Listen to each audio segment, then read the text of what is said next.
Okay, let's start our webinar, and today we have presentation by Gel Unite about data constraint three-dimensional modeling of solar flares and active regions using GX Simulator. And let me briefly introduce Gelo, who is my closest colleague at NGIT. And so Gelo Unite is a research professor at the Center for Solar Terrestrial Research at New Jersey Institute of Technology. He received his bachelor's degree in physics from the University of Bucharest, Romania in 1987, and then PhD in applied physics from New Jersey Institute of Technology in Rutgers, the State University of New Jersey, 2004, with a thesis entitled Statistical Study of Solar Radial Bursts. Now at NGIT, Gelo built and maintained the Onswell solar array radial burst database and developed original software for efficient analysis, modeling, and visualization of the data. During the past decade, Gelo has been heavily involved in design and development of a new generation of state-of-the-art radio instruments, including Feather and Feather Testbed, carrying solar burst locator, expanded Onswell solar array, and for today it's most essential that Gelo is the main architect and developer of the GX Simulator modeling package, which is freely distributed through Solar Software Repository. So please go ahead, Gelo, and tell us about GX Simulator and modeling. Okay, thank you, Gregory, for this introduction, and thank you, everybody, for joining this seminar.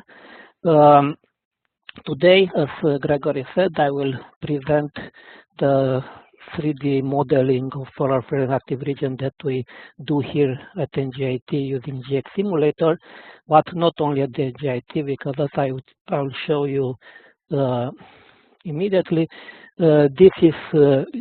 this tool is a product of a decade-long teamwork, and I want to acknowledge the fact that Gregory Flashman and Alexei Kuznetsov contributed with the gyrosynchrotron, gyroresonance fast code that are the basis of our microwave simulations, Edward Kontar with X-ray simulation codes, Jim Klimchuk and Nikki Vial with coronal magnetothermal structure and UV simulation codes, Maria Lukicheva with chromospheric models, Alexei Stupishin with an optimized nonlinear force-free field extrapolation code, and Sergei Afinagentov with an automatic 3D model production pipeline. So all these components behind GX Simulator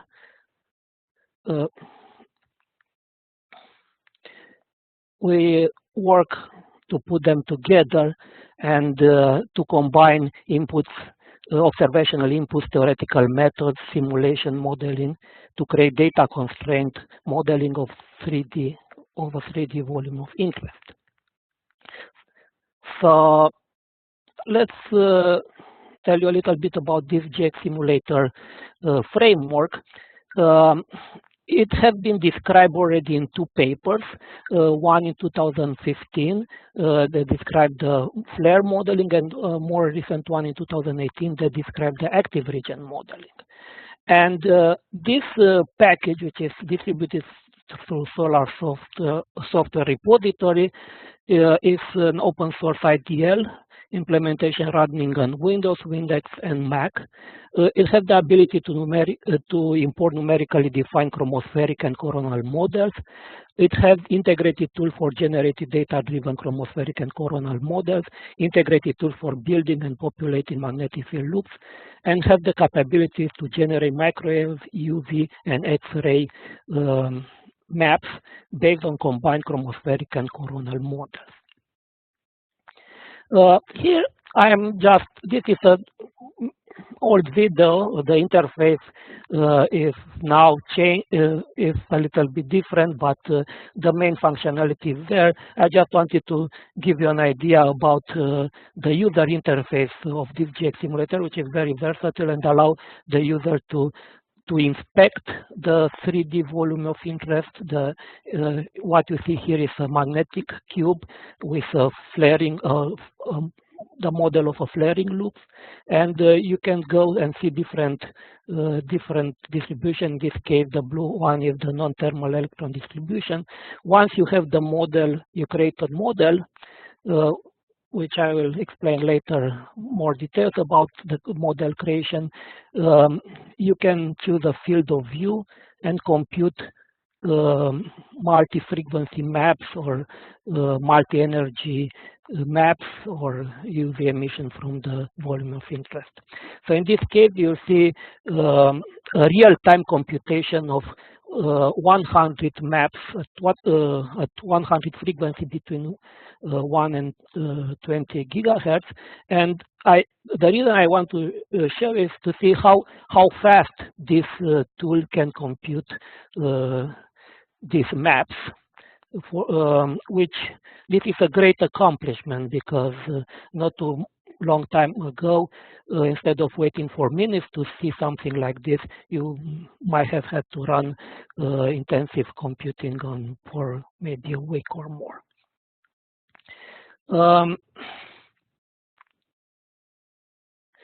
So how did we achieve this efficiency? It's mainly due to the work of Gregory and Alexei, who developed their fast gyrosynchrotron codes. And this in this graph, you can see a comparison about the performance. So how much time you need to compute gyrosynchrotron emission at different frequencies using the exact code or approximation code that were available before Gregory's and Alexei's work.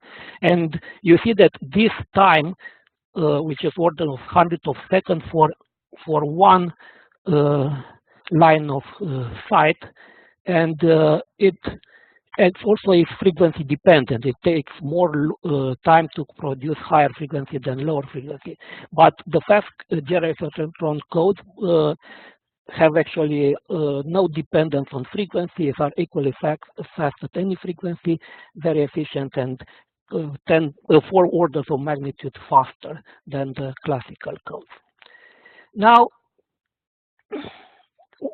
we have been using this tool for many years now, but what we realized that the community is still reluctant to using this model because it was not that easy and not that clear how to prepare a GX compatible model. So in order to do modeling with GX simulator, you need to first to do an extrapolation, populate the model with various parameters.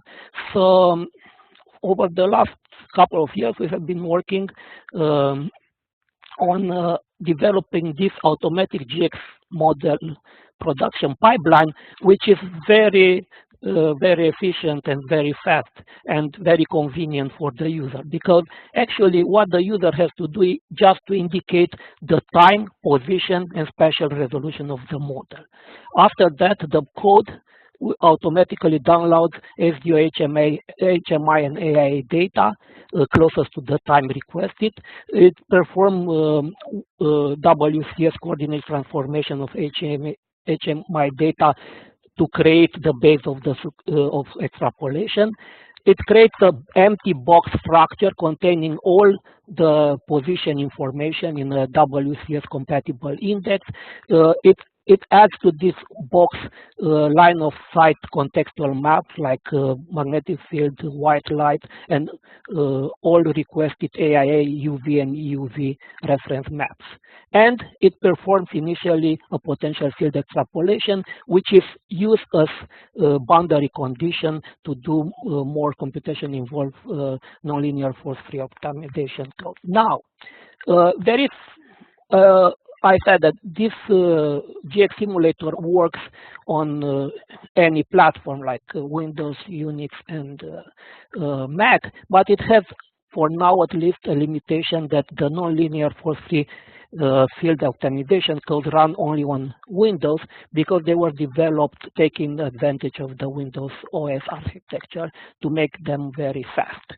So that means that after you have the initial potential field extrapolation, you're either run the rest of the pipeline or to on Windows machine, or you use your own extrapolation of on Mac or Unix. But what is important is that you have all the structure needed to use the model in GX simulator. You just have to provide the magnetic field structure, either using Unix or on your own.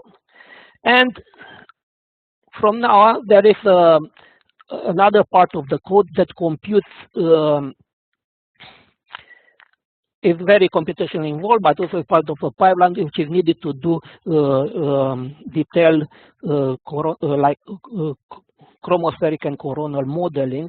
And to do so, we compute the length and average magnetic field of for all voxels crossed by closed magnetic field lines, and we assign parameterized differential emission measure and density and temperature distribution models to the corona and to the chromosphere, adding non-LT density and temperature distribution models. Now, this is the what you have to do in ideal to run this pipeline. It's just one line, GX field of view to box. So as I said, time, center, size of the box, resolution in kilometers, your local directory where you want to download the data and where you want to save the models, and you have different switches depending what kind of model you want to create. And just to show you, up to this point where you perform an extrapolation for this box, which is 150 by 120 by 120 voxels, it takes only 252 seconds on my laptop to do so. And out of this 100, you need 146 seconds on average to download data, depending on your internet speed. So I don't want to go in more details about it, but if you scan this code, you will get to a video recording of a seminar presentation that contains a tutorial about how this GX model production pipeline can be used. So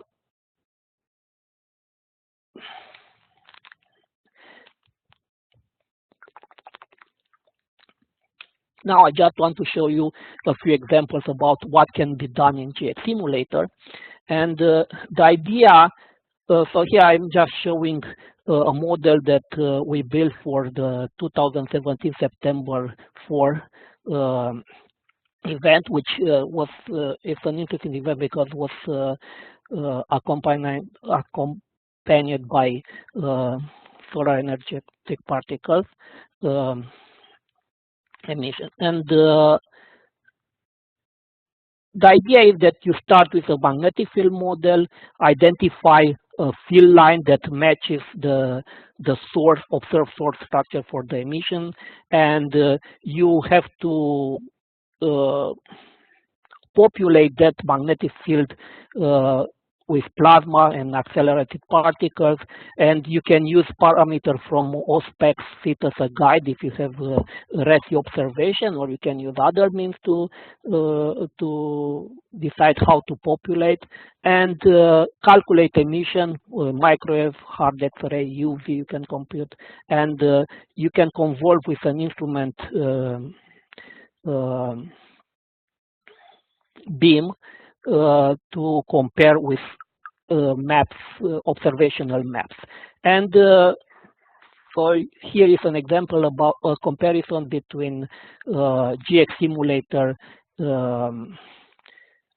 radio emission at one frequency, and you can the white one, and you see in blue are RESI foot point emission, and there is some EOPSA emission at the same frequency. You see, this is not a perfect model, but it's pretty close. The idea is that this is work in progress, so we are working to refine this model.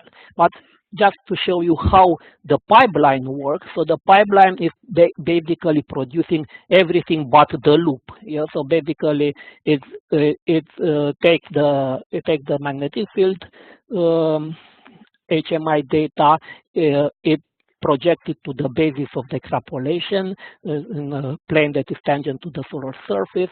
And you see these are actual projected magnetic field maps, and this is line at the basis. Here you see the line of sight map. The idea is that when you have your cube in 3D, which is tangent to the solar surface, we do all the coordinate transformation in such a way that the geometrical projection of the basis of the cube matches the line of sight observation. So here I show you the base, and here is the loss, the line of sight magnetic field, and you see that they match almost perfectly.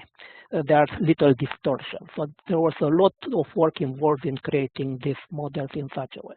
And then you can, on the same cube, you can show the, for example, a RESI map, and you use RESI as a guide how to build magnetic field. So basically, just clicking on a foot point, the GX simulator compute the entire field line that's going from one point to the other. So you don't click in this point and this point, and this is not a manually produced loop. It's a real loop from the extrapolation. So the fact that you have the required connectivity tells you that the magnetic field extrapolation makes sense. So you have a real connectivity in your model that matches the foot point observation from RESI. And here is some similar a map at 4 gigahertz from EOPSA, and you see that also emission from radio is aligned with this loop that has been selected by us.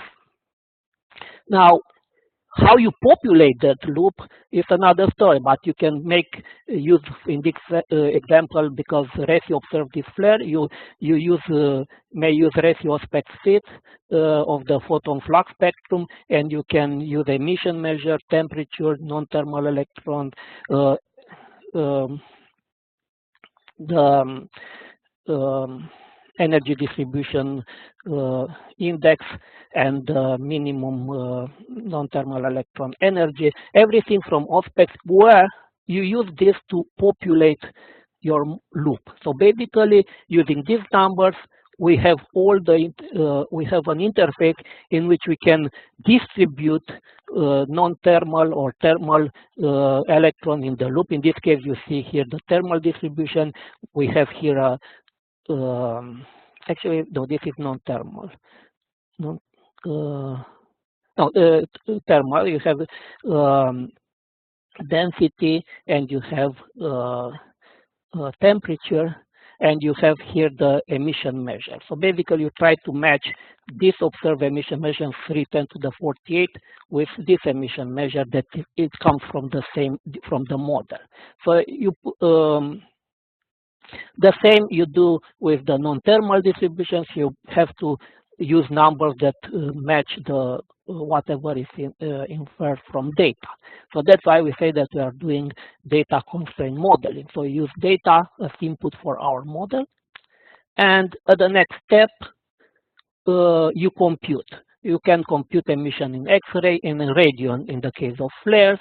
And there is a recent upgrade of X-ray GX routine that was done by Edward, which computes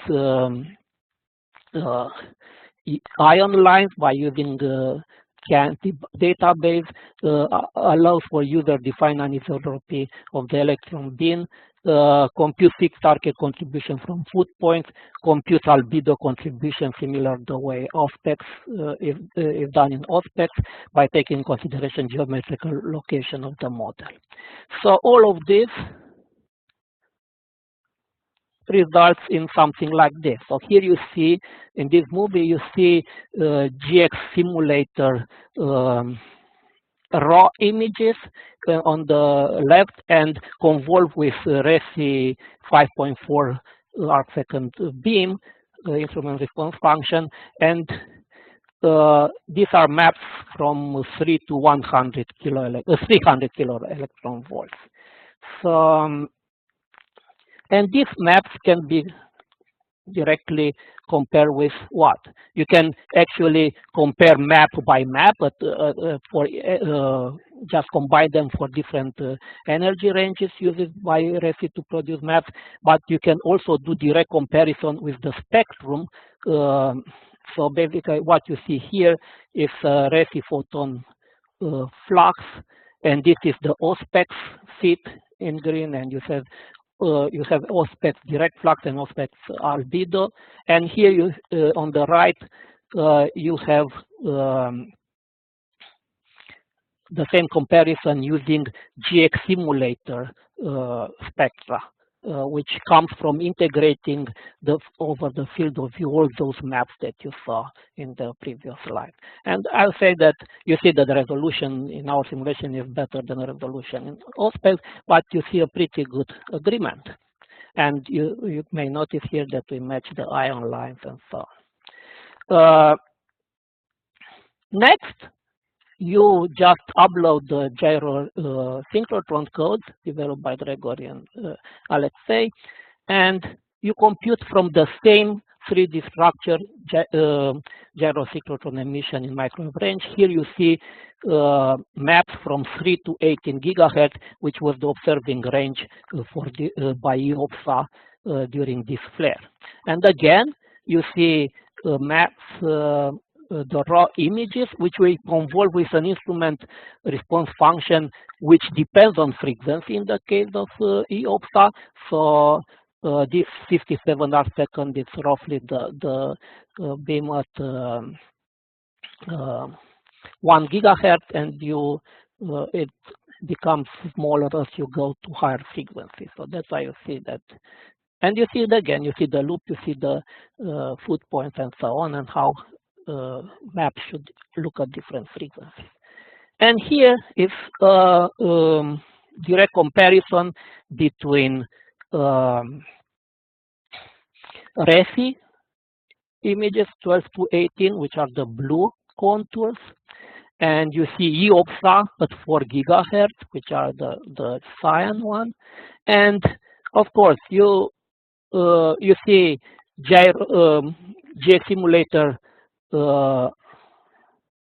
emission at 20 kilo electron volts, which have the right foot point, but in this case it also give you some coronal contribution, which you don't see in this RESI integrated map from 12 to 80.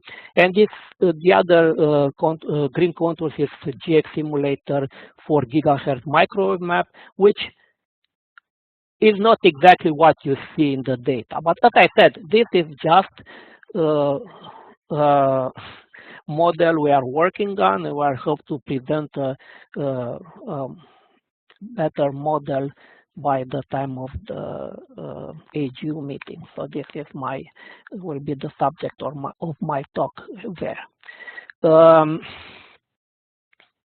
But you see, this is not the whole story, because what we did here, we just look to one time frame. But if you take the amazing data that we have from EOPSA, you will see that actually this flare is much more complex that it looks in from that, suggested at least by those 2 foot points observed by RESI. And in fact, those 2 points observed by RESI are these 2. And but you see there is a different evolution before that moment that we model. So you see a system of more complex loops, and you see how later the emission moved to this simple loop which we modeled, and actually the relative foot points are here and so on. So what I show you was just one time frame of our modeling. This is an animation made by Del Gary with EOPSA from 1 to different frequencies. These are channels, actually not frequencies, 25 channels. So you see that 3D modeling should not be, from this figure, we conclude that we have to do something more than just one time frame. And in fact, we start working on model dynamics. And our first attempt of this kind was published in a recent paper entitled Revealing the Evolution of Non-Thermal Electron and Solar Flares Using 3D Modeling. And this is a paper that we are very fond of, not only because it's the first one that shows this kind of work, but also it was the result of work of 4 summer high school student interns that actually used GX Simulator to model frame by frame 2 different flares, and the result was very impressive. So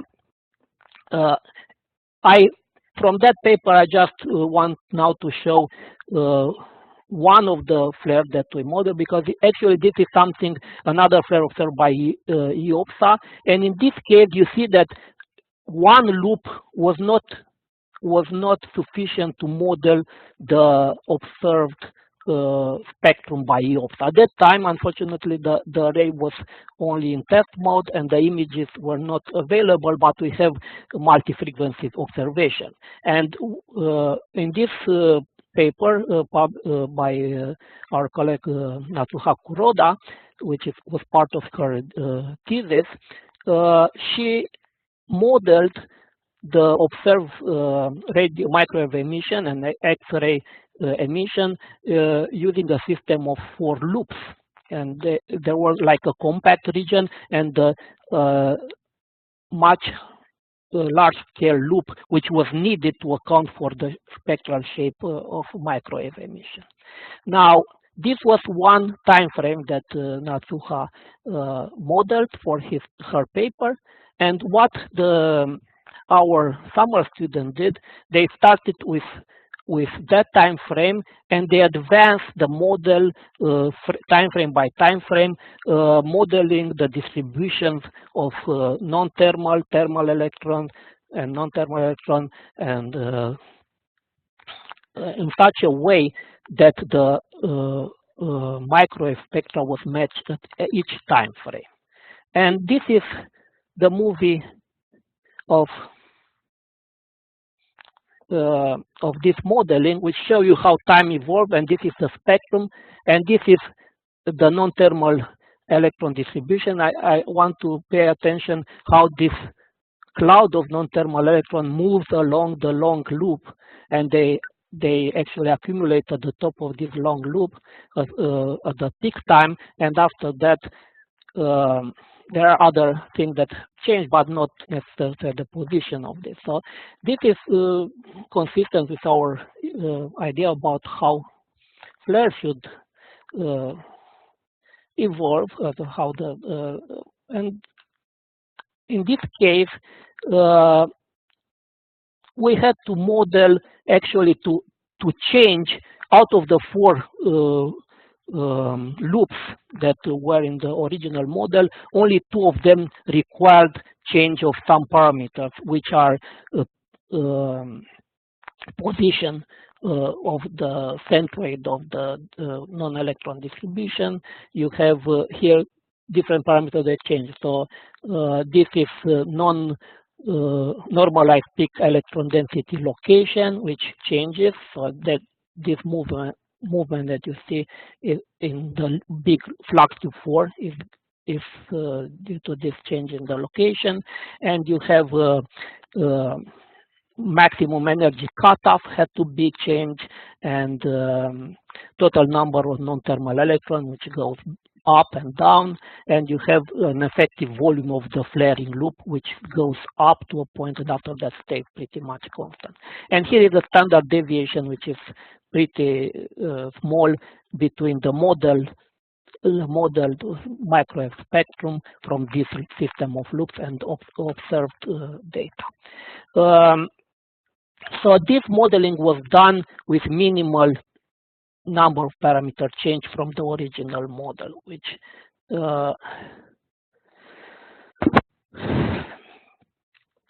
so yeah, I think yes, it's time for me to go to stop here about solar flares modeling and get also to active region modeling.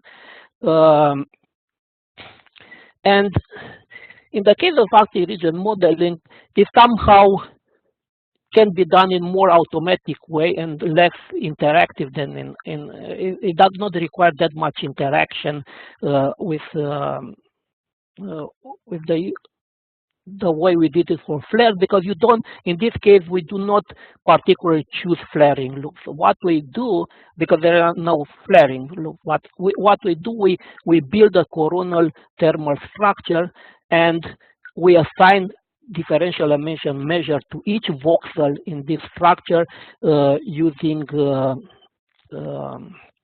table that Nikki and Jim provided as a result of EPTEL runs.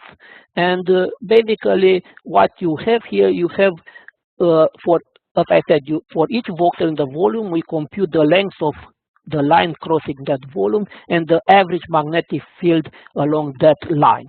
And those two numbers are assigned to each voxel, and based on a combination of magnetic field and length, we compute a heating rate. And this heating rate is a parameterized heating rate, which we can adjust, but it's in the form of constant times B at the given power and L at another power. In this case, it's B squared times L at -1, which is the standard Mandrini parameterization. And we compute these heating rates and we go in the lookup table, EPTEL lookup table, from which we pick up the differential emission measure for each voxel. Now,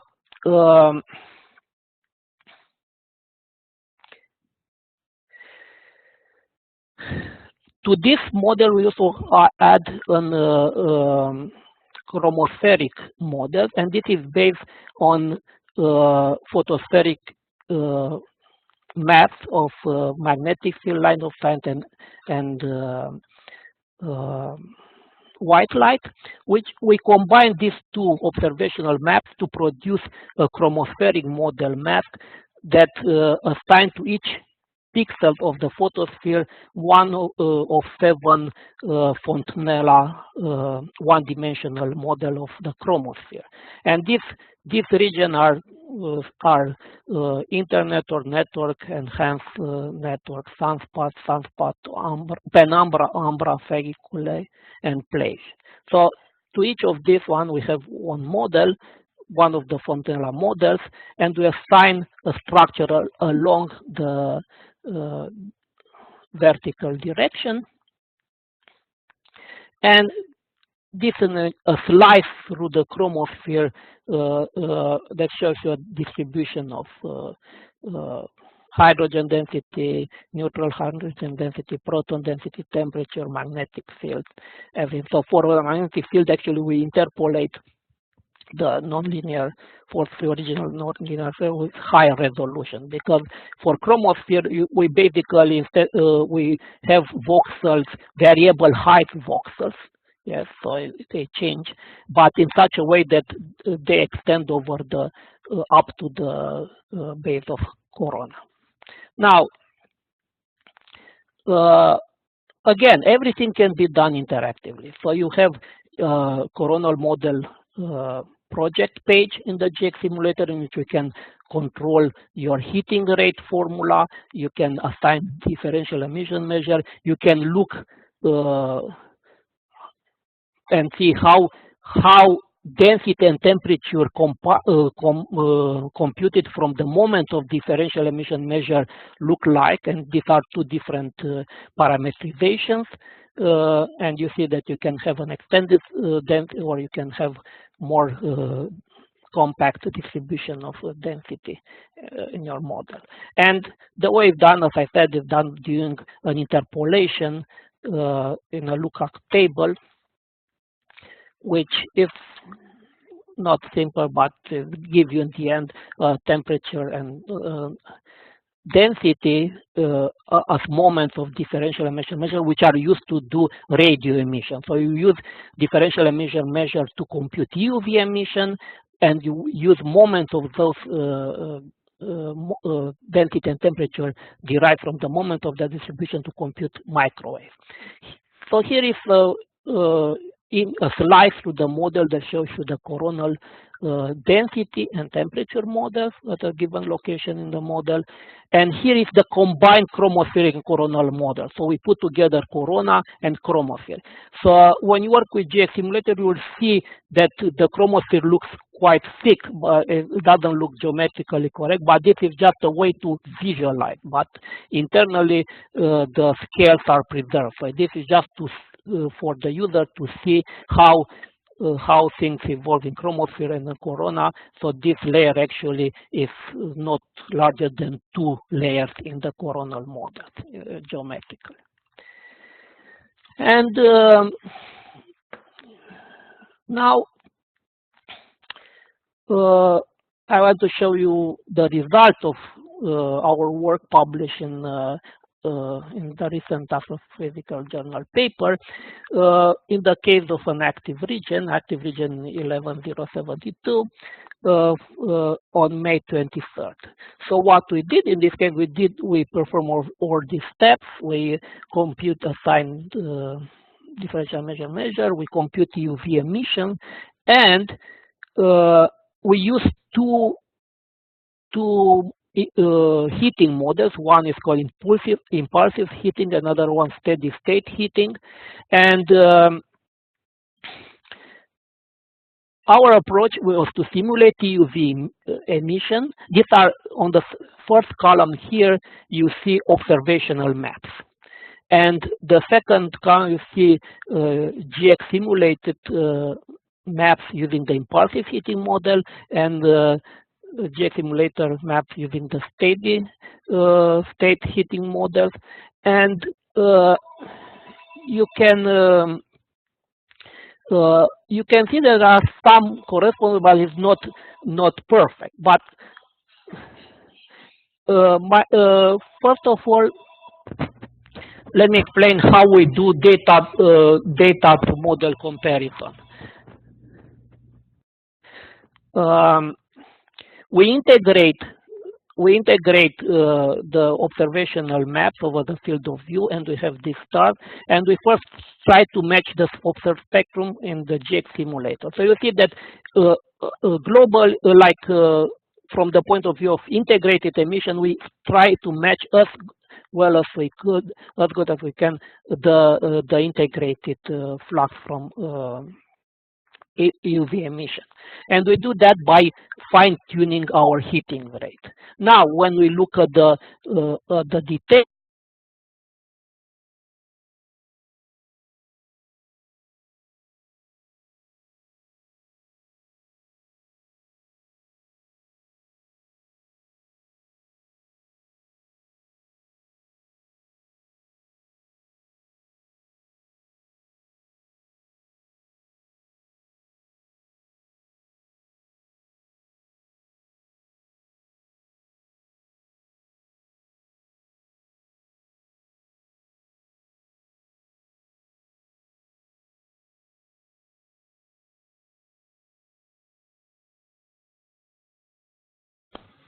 Okay, something happened with Jello's network. Let's hope that he will rejoin us.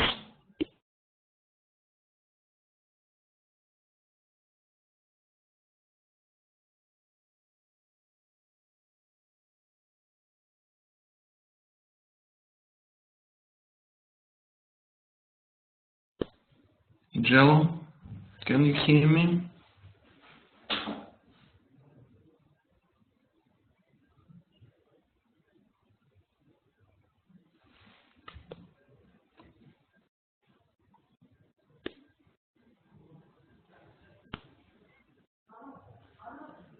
Can anyone hear Jello? No. Oh, yeah, no. Okay, it's unfortunate. Jello?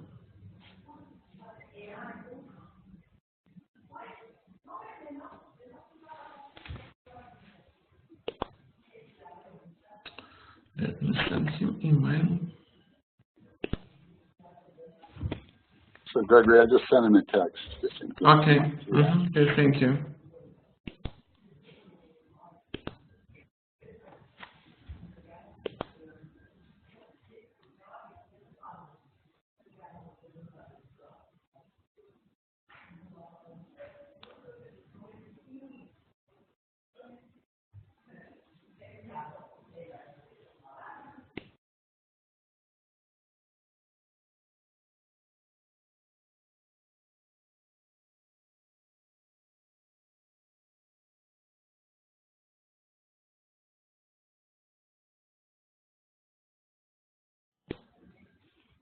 Okay, so we lost Jello. I hope he will rejoin in a little while. Well,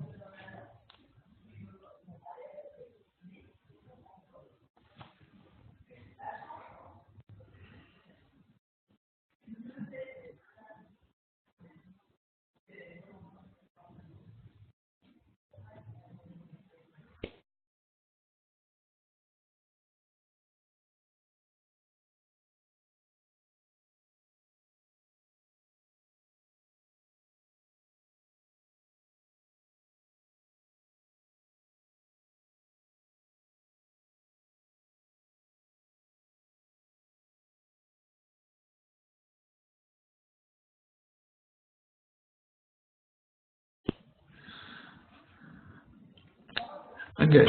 In fact, we have only a couple minutes to the end of the seminar, and it seems that Jello still experiences technical problems. So what I propose to do, I propose to ask questions right now. They will be recorded, and I will be reconnecting with Jello for a follow-up session during which he will answer all questions you're going to ask to him. So just please go ahead and ask questions in any order.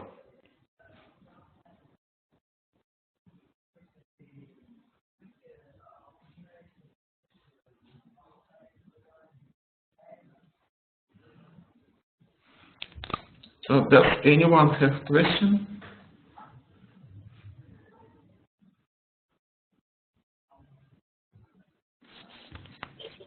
I would normally ask questions, but of course I know all of these details already, so I don't know anything specific. Yeah, so most of the people are muted.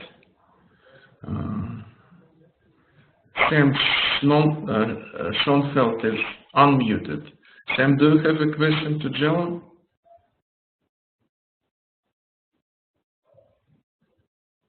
No, I cannot hear.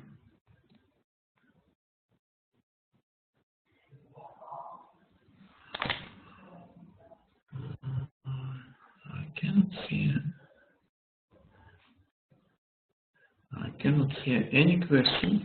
Okay, so if there is no question at this moment, you are welcome to send questions directly to Jello or to me or to both of us.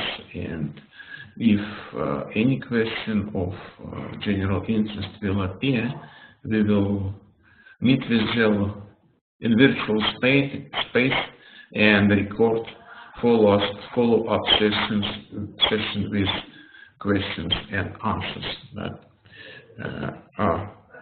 okay, sorry, someone.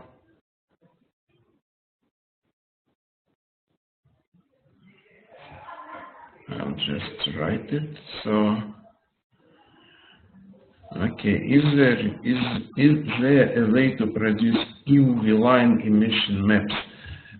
Say a specific Chianti emission line in addition to air map. I can answer this question. There is no such possibility currently, but we've been talking and discussing with Enrico Lande about implementation of such developments towards GX Simulator. So this is on our to-do list, but it's not yet available. So Gregory, just to let you know, Jello says that it's a total disaster. His home internet failed, so he may not be able to join back. Okay, so I realized that something really wrong happened, but anyway, we have to finalize today's meeting. I apologize for everyone for this technical difficulty. Always possible that something like that happens. Again, I encourage you to ask other questions, send emails with questions, and we will try to at least to some extent make up for this missing end of the presentation. So thank you everyone for joining us, and let's meet again next time. Hopefully it will work better. Goodbye. Thank you.